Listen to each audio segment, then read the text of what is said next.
hay tiro de gracia, hay tiro a la basura, hay tiro al excusado, hay nada más eso es lo que se está tirando. El partido revolucionario institucional, el partido de la revolución democrática, ya están por desaparecer, o sea, definitivamente. Pero básicamente pues, ellos se están dando hasta con la cubeta. Y vaya, no es de extrañarse, pues son una bola de malandros todos. Entonces, pues más que abrazos, yo veo unos puñales, y no en el sentido retórico de la palabra, bueno, no lo sé, pero sí totalmente clavados por la espalda, ¿no? Pero el PRI ya no tiene capacidad de arrastrar a la gente por esta falta de dinero. Históricamente, del 2000 para acá, el PRI ganaba elecciones pues con el dinero que se robaban de las gubernaturas, pero ya no hay gubernaturas de las cuales robarse el dinero. ¿Qué ha hecho destacado Colosio en la alcaldía de Monterrey o algo relativamente notable? Pues absolutamente nada, ¿no? Es un personaje de un perfil muy discreto, gris incluso diría yo. Está una élite de empresarios que son los grandes potentados que durante mucho tiempo fueron realmente el poder real detrás del trono del proyecto neoliberal, que ahorita no tienen brazo político. Eso es ahorita lo que les está costando trabajo, ¿no? A veces optaban por el PRI, a veces optaban por el PAN en este bipartidismo de derecha que reinó desde 2000 hasta 2018, pero ahorita pues ya no les da ni el PRI ni el PAN, ¿no? Ni juntos, ni separados, ni de ninguna manera. No hay que descuidar las calles, hay que tener mucho cuidado con eso, porque pueden ser, y eso es algo que no le gusta mucho a la derecha, que eso es una ventaja para nosotros, pero aguas, igual y se envalentonan y aprenden a escribir con buena ortografía sus letreritos, y quizás la lógica también en las redacciones, y toman las calles. Entonces hay que tener mucho cuidado con eso, hay que revisar muy bien que se esté haciendo bien la chamba. El haber rechazado estar presente en esta cumbre, a mí no me parece una cumbre, me parece un cerrito, en donde van solamente los amiguitos del club de Toby. Esta mentira de que el presidente apoya al narco y que el narco está metido, que es un narcoestado, es una de las mentiras de manual. O sea, es una de las últimas de las que se les pudo haber ocurrido. Es algo que se ha hecho siempre. Si ya no tienen absolutamente ninguna otra herramienta, arma, cartucho, a ver, la del narco, esa no falla.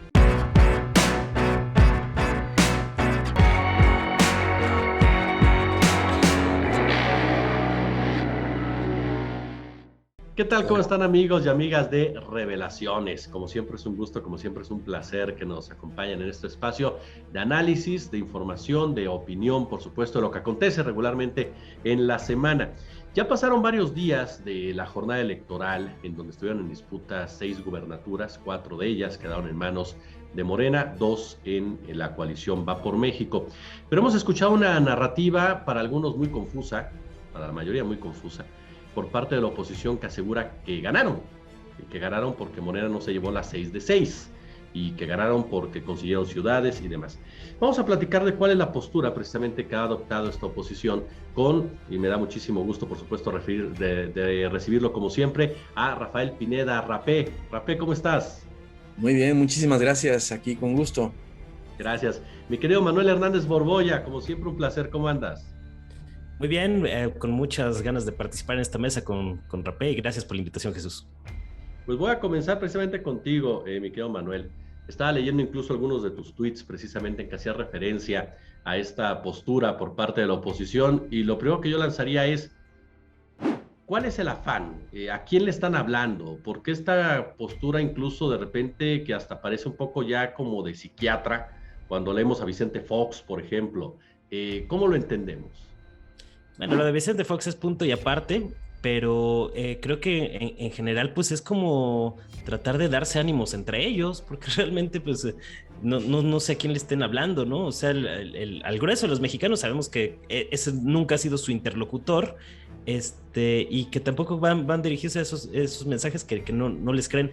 A lo mejor una parte va a los grandes potentados, a los derrotados oligarcas neoliberales, para tratar de echarles ánimos de que le sigan metiendo dinero a este proyecto que no va para ninguna parte. O sea, vimos ahí críticas bastante fuertes de personajes como Dante Delgado, líder de Movimiento Ciudadano, calificando de un total fracaso o de un proyecto fracasado el de esta alianza opositora PRI-PAN-PRD, y dando a entender que Movimiento Ciudadano, en caso de que quieran una alianza MAC-PRIAN para el 2024, pues va a llevar mano en ese proceso, tanto en la designación del candidato como en el programa, ¿no? Entonces, pues creo que están bastante desdibujados. Yo utilizaba una metáfora futbolera, que era como si un equipo de fútbol pierde un partido por un marcador de 4-2 y salen a festejar diciendo que ellos ganaron porque la goleada pudo haber sido de 6-0, ¿no? Entonces, sí es bastante peculiar la reacción que han tenido estos personajes, y obviamente pues también hemos visto efectos colaterales, ¿no? Porque ya vemos que les está estorbando a Alito Moreno, ya entre ellos mismos ya sacaron una ofensiva ahí para tratar de hacer a un ladito a Estorbalito Moreno. Entonces, pues ya tuvo consecuencias. Entonces, en este ánimo triunfalista, pues no se entendería ese ataque que hemos visto, por ejemplo, de Mexicanos contra la Corrupción y la Impunidad de Claudio X González contra Alito Moreno en días recientes, ¿no? Que ya le echaron en cara un tema de varias propiedades y demás, pero más o menos así está la cosa. Oye, Rafa, uno de los términos o eslogans, no sé cómo lo podemos definir, es hay tiro. Decía Ricardo Monreal, pues si hay tiro no hay que minimizarlos. El presidente decía, pues sí hay tiro, pero entre el PRI y el PAN. ¿Hay tiro, no hay tiro? ¿Regresó el Cachas? ¿Qué pasa ahí hoy? Pues después de escuchar la prosa tan poética de Alito Moreno en estas grabaciones que exhibió Laida Sansores, pues no me extraña esta narrativa, ¿no?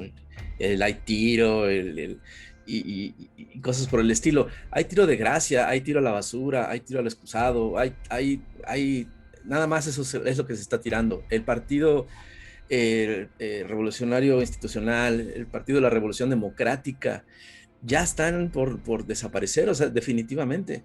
Este fuego amigo que vimos ayer en Mexicanos contra la Corrupción me pareció más que burdo, síntoma de ya la propia putrefacción, y esa mentalidad empresarial, patronal de ya no me sirve este despido, ¿no? Así como le hacía Trump en ese programa tan famoso de hace 10 años, creo, ¿no? O un poquito más o menos. Aprendiz. Sí, ¿te acuerdas? Estás despedido, era su frase favorita. Y bueno, pues ya vimos cómo se expresó inclusive hace unos días también Claudio X González, hablando maravillas de Movimiento Ciudadano y de la carne fresca, ¿no? Por ahí creo que, o no sé si lo estoy referenciando mal, pero me parece más que chistoso cómo ya no le sirve esta triada, a pesar de lo que hoy sucedió y todas estas declaraciones. Fue como un control de daños, ¿no? Lo que vimos hoy, pero básicamente pues, ellos se están dando hasta con la cubeta, y vaya, no es de extrañarse, pues son una bola de malandros todos. Entonces, pues más que abrazos yo veo unos puñales, y no en el sentido retórico de la palabra, bueno, no lo sé, pero sí totalmente clavados por la espalda, ¿no? Este punto del PRI, como bien señalan, dicen por ahí que en política no hay casualidades sino causalidades, y en definitiva que Mexicanos contra la Corrupción, que tiene una participación importante, es patrocinada por Claudio X González, lance esta nota en contra de Alejandro Moreno y responda pidiendo que se baje literalmente, y después aparezca otro tuit de Claudio X González diciendo que se necesita unidad. Aquí mi pregunta para ustedes, inicio contigo, Manuel, es esa: ¿qué valor tiene el PRI? ¿Se trata de quitar a Alejandro Moreno y mantener al PRI, o de plano es hacer a un lado completamente al tricolor en todo ello y sustituirlo por Movimiento Ciudadano? Pues conforme pasan las jornadas electorales, cada vez va siendo menos sustanciosa la aportación del PRI, ¿no?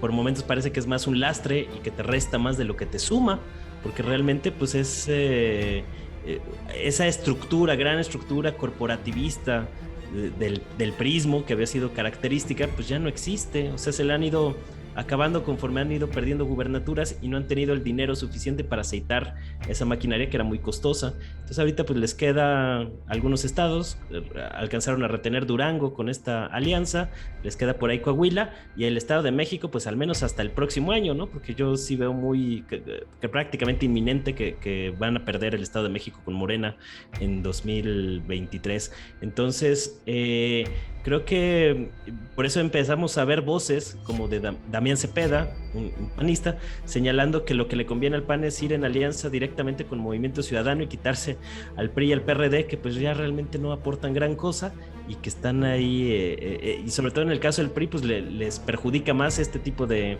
escándalos de corrupción que siguen saliendo, como los audioescándalos de Alito Moreno, que sí tuvieron una repercusión entre ellos mismos, ¿no? De repente vemos ahí a los panistas queriéndose deslindar. Ahí está el simpático momento que tuvo Santiago Krill, bastante cómico, por cierto, hablando sobre lo peor de la época priista, que por cierto son nuestros aliados, dijo ya ahí como tratando de salir del apuro.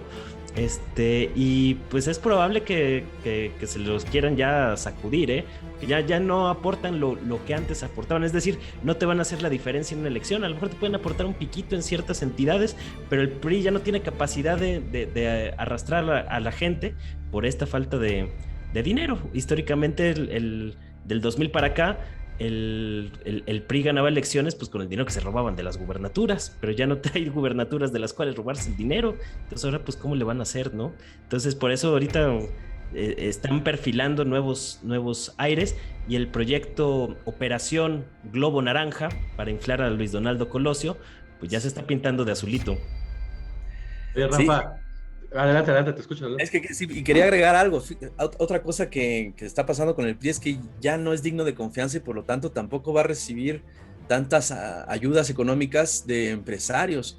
Como bien dice Manuel, no va a tener más que 2 gobernaturas para poder robar, pero no creo que les alcance, porque aparte son muy marros entre ellos. O sea, imagínate toda la cantidad que se han robado.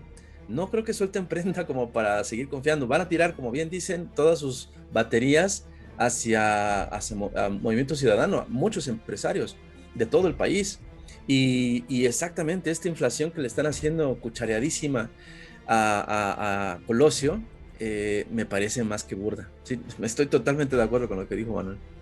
Oiga, pero en este punto, por ejemplo, inflar a Luis Colosio, a lo mejor para ti, para mí, Rafa, que ya estamos centrados en años, pues el apellido Colosio significa algo. Pero para gente joven como Manuel, pues no significa realmente nada más que un político, sí, que fue asesinado por el mismo sistema que lo fabricó, que lo produjo, ¿no?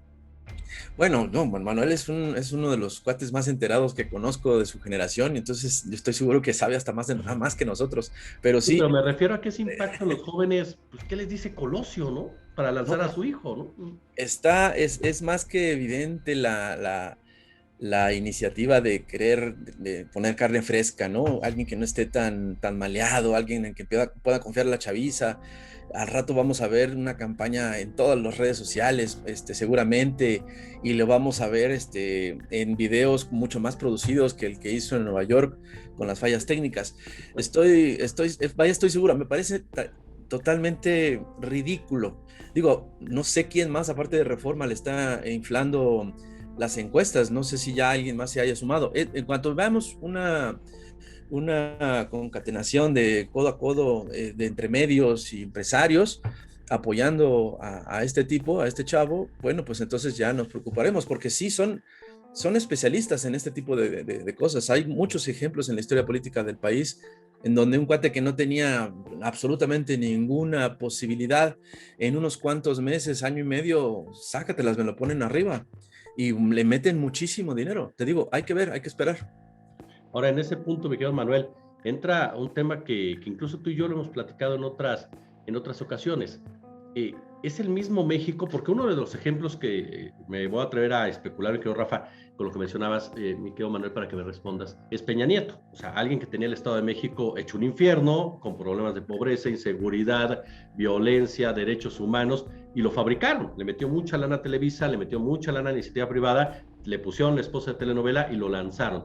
Pero, mi querido Manuel, ¿es el mismo México? Es decir, ¿esa es la misma sociedad quien aceptaría un producto de esta naturaleza teniendo ya este antecedente tan directo? No es exactamente la misma sociedad, pero yo creo que se entusiasmaron con lo que pasó en Nuevo León con Samuel García, ¿no? O sea, que es una construcción a partir de las redes sociales, ya no tanto de del canal de televisión, sino a partir del Instagram, ¿no? Que veíamos hoy unos tweets diciendo que por qué le reclaman a él si él nomás es el gobernador de Nuevo León, ¿no? Creyendo que gobernar pues era subir fotos a Instagram. Entonces, es como una nueva generación y están buscando este tipo de alternativas, pero evidentemente no son los mismos tiempos de antes y yo veo muy difícil que les pueda pegar este asunto de Colosio. ¿Qué ha hecho destacado Colosio en la alcaldía de Monterrey o algo relativamente notable? Pues absolutamente nada, ¿no? Es un personaje muy de un perfil muy discreto, gris incluso diría yo, que tampoco no lo veo con mucho ánimo de ir a contender por la presidencia del país, lo veo más como empujado por las estructuras ahí que andan buscando alternativas de qué hacer y que están completamente desesperados. Tampoco es un tipo muy carismático que vaya a encender pasiones, que vaya a echarse unos discursos para estremecer a las masas. O sea, lo que están apostándoles completamente al apellido y pues hay que irles avisando a estos estrategas de la derecha que están completamente perdidos, pues que no les va a dar el personaje para poderlo catapultar a niveles de competir con el que quede de Morena, ¿no? Ya sea Claudia Sheinbaum o Marcelo Ebrard. Estaba viendo algunas encuestas y en Nuevo León pues había empate entre Claudia Sheinbaum y Colosio en un escenario de por quién votaría usted en la presidencia de la República. En Nuevo León, ahora si ampliamos un poco la mirada y vemos que el país no es Nuevo León, pues la tienen muy, muy complicada. Y lo que pasa es que los candidatos de Movimiento Ciudadano pues tampoco han levantado. El candidato natural era Alfaro, pero pues, se desplomó completamente con el gobierno que ha tenido en Jalisco, y Samuel García tampoco les va a dar. Entonces pues andan viendo a ver de dónde sacan a un gallo que les pueda permitir, ya no digas ganar la presidencia de la República, no perder los estados que tienen ahorita, ¿no? Eso yo creo que va a ser la prioridad de la oposición rumbo al 2024. Exactamente. Rafa, te vi con ganas de decir algo, hasta la manita al sí, no, sí, es que cuando dijiste Nuevo León, en verdad es también como un mundo de fantasía, es como otro país, Nuevo León, en verdad, y ellos creen que Nuevo León es todo México y que todo el país debe pensar como piensan ellos, y eso me parece abrumador. En verdad conozco a mucha gente de por allá que sí cree que así debe ser la mentalidad y que todos los demás, como lo que piensa Cuadri, ¿no? De que no debería existir ni Oaxaca, ni Chiapas, ni, ¿sabes? Y eso me parece muy, creo que ese es precisamente la raíz de su fracaso, de muy buena cantidad de empresarios de Nuevo León que piensan de esa manera y por eso es que fracasan rápidamente. Ahora, hablamos, por ejemplo, al principio de que comienzan a hacer un lado, comienzan a querer que se haga un lado Alejandro Moreno, bueno, ya para que López Dóriga y Loret de Mola salieran a decirles que la maroma estaba muy grande, con ese de que los 4-6 y 6-2 y 2-2, pero aparece Alejandro Moreno nuevamente hablando de que van a firmar un documento, lo firmaron, en donde no van a aceptar ninguna propuesta que llegue de Morena para defender al país, en donde nuevamente lanzan esta narrativa de que el crimen organizado es Morena, de que el PRI es Morena. Entonces, ¿en dónde nos encontramos en este momento con la oposición? Porque a final de cuentas Alejandro Moreno, ahí estaba Marco Cortés, ahí estaba Jesús Zambrano. Bueno, yo creo que no les queda de otra más que la de aparentar de que siguen en alianza. Ese documento que firmaron hoy, que pues, es simple y sencillamente estar totalmente en contra del pueblo. O sea, la iniciativa de que vamos a rechazar todo lo que venga de Morena y del presidente, sin siquiera revisarlo, sin siquiera leerlo, cualquier iniciativa, cualquier cambio en la Constitución para el beneficio de los y las mexicanas, a mí me parece una verdadera estupidez, es un harakiri político. O sea, esa misma actitud es la que los va a llevar a perder esos 2 estados que le quedan y a perder en todos los posibles escenarios. Esa conducta no es la más política desde mi punto de vista. He visto a gente de la oposición que realmente creo que sí están haciendo algunas cosas más o menos decentes o bien argumentadas, como estabas hablando del panista ahorita no sé, ¿no? ¿Mande? Damián Cepeda. Damián Cepeda, por ejemplo. Tú lo escuchas y estoy viendo que defiende por lo menos con buenos argumentos su postura y no esta conducta visceral de intestino de no vamos a votar, no vamos a apoyar ninguna de las reformas que vengan o de las iniciativas que vengan de parte de Morena y del presidente. Es su propio harakiri político, de los tres y los que los acompañan. ¿Qué lectura le das, Manuel? Ya que andábamos hablando de Nuevo León, habría que cantarles esto de Licha Villarreal de Tropecé de nuevo y con la misma piedra, ¿no? Porque están haciendo lo mismo. O sea, este anuncio de que de que van a tirar todo lo de Morena, pues lo llevan haciendo desde que empezó el sexenio, ¿no? O han intentado eso. Entonces no es ninguna novedad, o sea, que respalden a Lito Moreno como uno de los suyos, que pues obviamente eso va a tener costos políticos a futuro, ¿no? Ya por ahí vimos a personajes como Roberto Madrazo también mandando señales ahí para quitar de en medio a Lito Moreno. Se ve que todavía hay gente interesada en administrar lo que queda del PRI, y a lo mejor eso tiene que ver con los comentarios muy críticos de repente de personajes como Carlos Loret de Mola, ¿no? Porque ya sabemos de dónde viene el financiamiento de latinos y estas cosas. Entonces parece que hay una operación también ahí para quitar de en medio a Lito Moreno, que ya es un estorbo para sus intereses, ¿no? Pero pues siguen, o sea, entre más se aferran a su misma práctica, a sus mismas estrategias, más hondo siguen cavando su tumba, ¿no? Su agujero.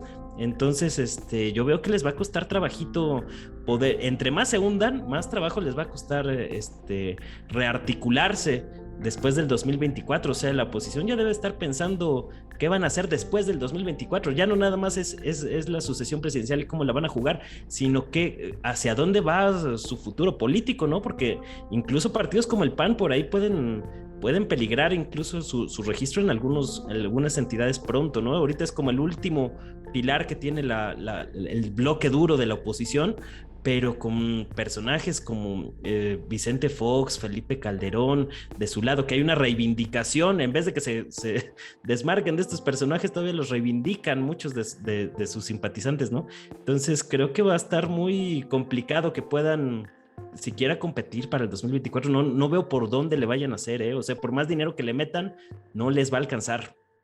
Ahora, si no lo encontramos en la oposición partidista, ¿quién es la oposición real de este país? ¿Quién es la oposición que en un momento dado podría o que se convierte en un momento dado en el obstáculo de la cuarta transformación, incluso con campañas, con narrativas? Si estos personajes ya están completamente desacreditados, ¿quién es la oposición entonces, Rafa? Yo creo que muy buena parte del sector privado y sus jueces, el sistema judicial que está bastante amañado, muy puerco desde mi punto de vista, en muchísimos niveles, si no es que en casi todos, es lo que tenemos que tener mucho cuidado, ¿no? Porque son los que tienen las herramientas jurídicas para meter el pie, para inventar delitos donde no los hay. Y cosas por el estilo, ¿no? Y lo hemos visto en varios ejemplos, con lo del Tren Maya, con lo de las vacunas para niños, lo hemos visto en muchísimas cosas. Entonces, creo que sí hay que tener siempre los ojos bien abiertos en ese rubro, en estos dos sectores, y también tener la capacidad para investigar, para exhibirlos, ¿no? Y siempre seguir la ruta del dinero, siempre. O sea, quienes están pataleando por mayores recursos son los que están detrás de, por ejemplo, el boicot de las medicinas en este país, con el grupo PISA, las mineras, vaya, la cantidad es inmensa en la lista de la verdadera oposición, la que no es partidista. Es donde yo la veo mucho más clara. ¿Tú, Manuel?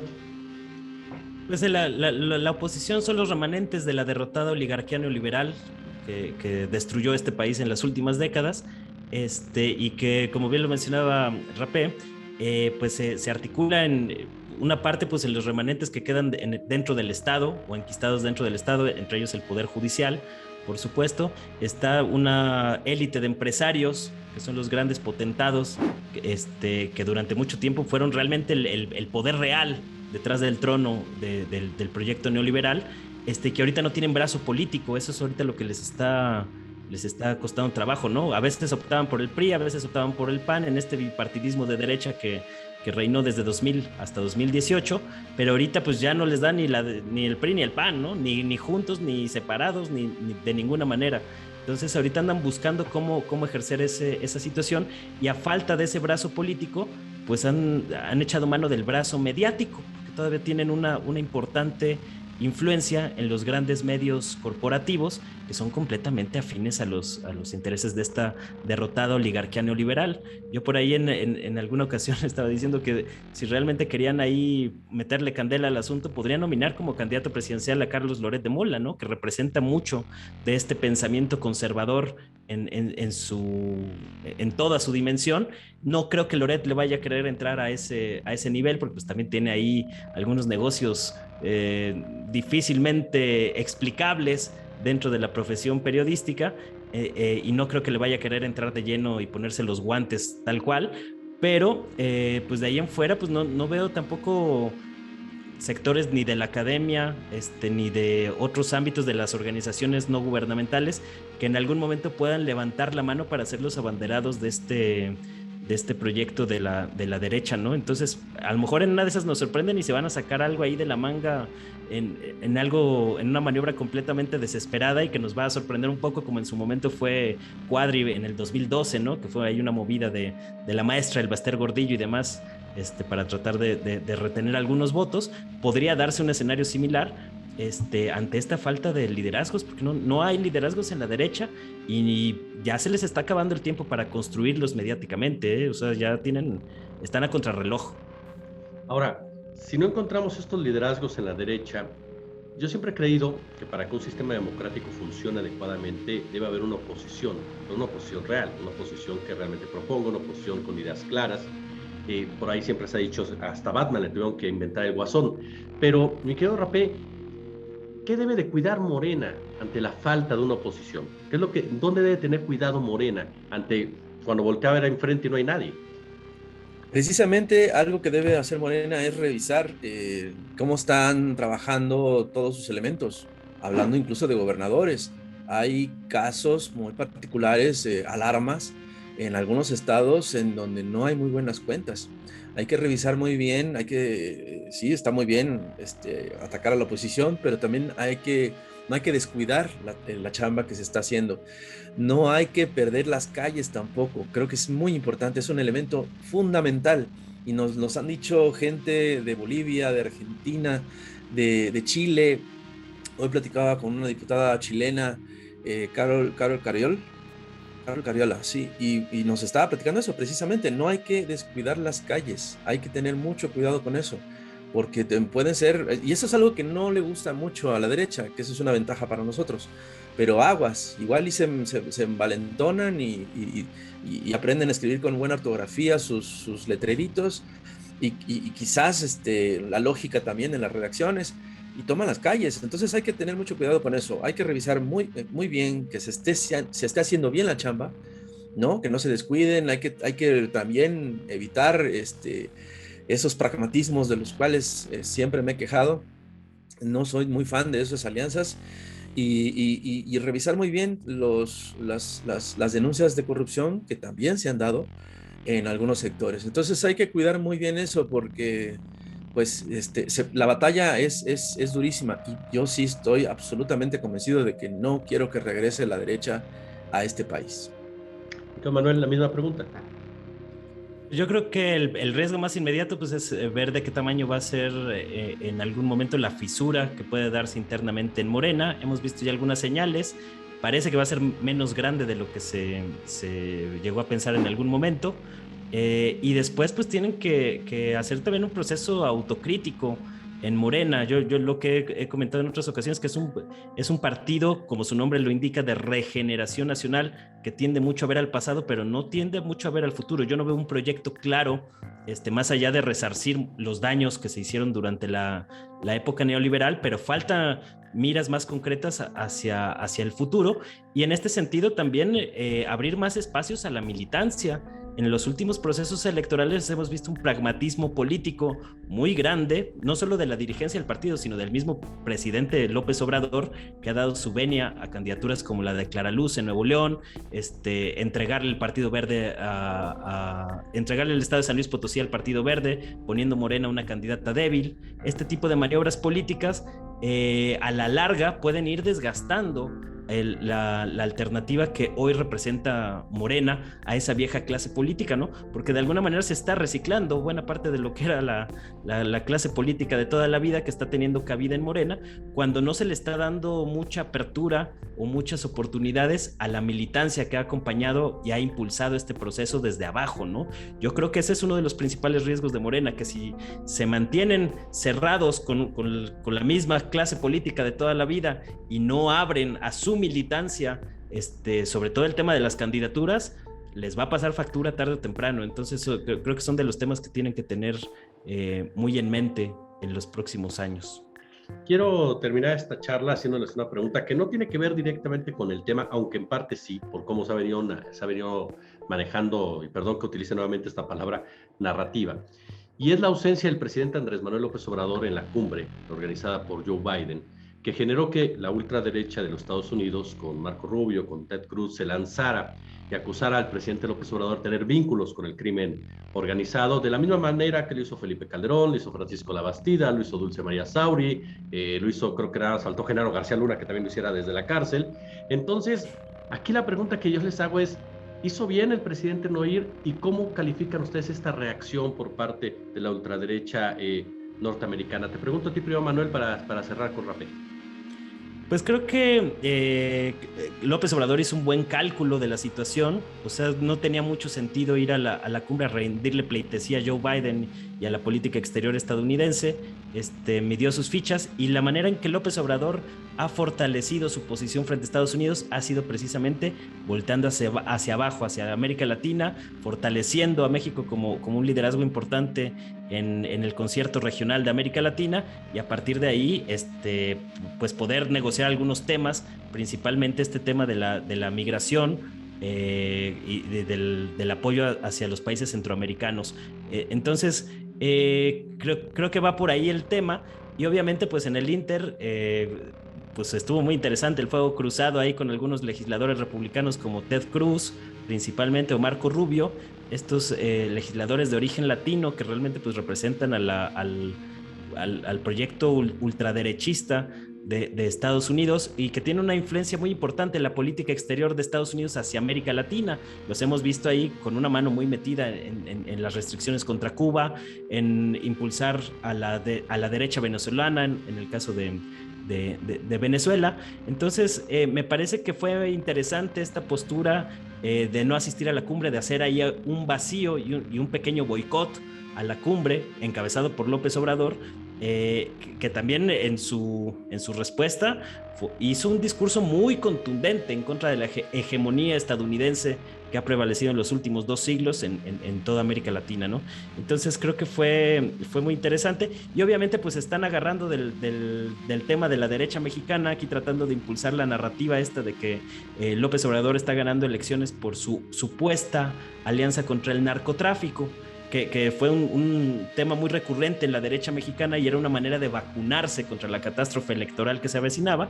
Pero entonces pues que nos platiquen tanto los senadores republicanos que están haciendo estas afirmaciones sin sustento, como los mismos medios de comunicación y los analistas paleros afines a la derecha mexicana, pues que nos expliquen el caso Durango, ¿no? Porque en Durango Morena perdió con 15 puntos porcentuales de diferencia, cuando todas las encuestas daban empate técnico, al momento de la elección, y pues no se supone que además de ese empate técnico con el supuesto apoyo del cártel de Sinaloa a favor de la 4T, pues de Morena veo debe haber ganado Durango con una mano en la cintura. No fue así. Entonces ni siquiera les ha alcanzado para sostener estas narrativas que inventan y se sacan de la manga, y que a mí me recordaba mucho la narrativa de la supuesta injerencia rusa en las elecciones mexicanas, ¿no? Son de estos cuentos que se sacan de la manga ahí para tratar de engañar ingenuos. De repente lo logran con uno que otro, pero que pues,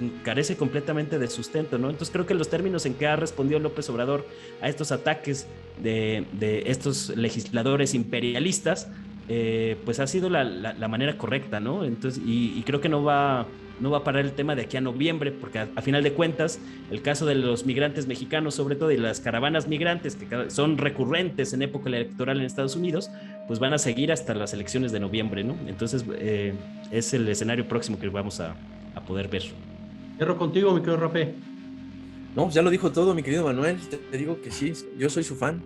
Tienes toda la razón. Sí, a mí me parece un acto de dignidad el haber rechazado estar presente en esta cumbre. Y a mí no me parece una cumbre, me parece un cerrito en donde van solamente los amiguitos del club de Toby. Y a mí me parece una muy buena señal histórica e inédita que un presidente mexicano rechace este tipo de invitaciones. El mensaje fue muy claro y contundente, y es para todo el mundo, no nada más es para Estados Unidos, es a ver, para toda América, o sea, es cumbre de las Américas, porque carambas no van a estar presentes 3 países. Y ¿qué te digo sobre esta mentira de que el presidente apoya al narco y que el narco está metido, que es un narcoestado? Es una de las mentiras de Manuel, o sea, es una de las últimas de las que se les pudo haber ocurrido. Es algo que se ha hecho siempre. Si ya no tienen absolutamente ninguna otra herramienta, arma, cartucho, a ver, la del narco, esa no falla. Entonces, y lamentablemente, pues sí hay mucha gente que está haciendo eco de esta babosada, y da nada más que risa, porque no hay manera de que puedan demostrar esto. O sea, porque no existe. No existe. Entonces, me parece muy bien que haya pedido pruebas el presidente a este legislador estadounidense republicano. Me parece, a ver, vamos a ver, pongan las pruebas y vemos de cómo nos toca. Y exhibiéndolos con el tema de las armas, ¿no? Que también ha sido un tema sensible en la política exterior entre México y Estados Unidos en los últimos años. Sí, qué bueno que no fue, porque allá te matan ahí. Oigan, pues yo de verdad quiero agradecerles a ambos, ya saben que admiro y respeto muchísimo su trabajo, que hayan estado con nosotros aquí en Revelaciones, en este episodio. Hombre, muchas gracias a ti, muchas gracias a tu público, un placer, un honor poder conversar con Manuel, es un tipazo, muy enterado, y contigo también, querido, así que, verdad, muchas gracias. No, pues muchas gracias a ustedes por la invitación y la oportunidad de estar aquí platicando. Ahí nos hace falta una platicada más a fondo con unas fallas técnicas bien frías o algo así por el estilo, ¿no? Hermano, tú pronostícalas y nosotros vamos. Yo llevo los paraguas y los caballitos. Ahí está, hermano. Yo te caigo con los impermeables. De verdad, muchas gracias a ambos. Cuídate mucho, muchas gracias.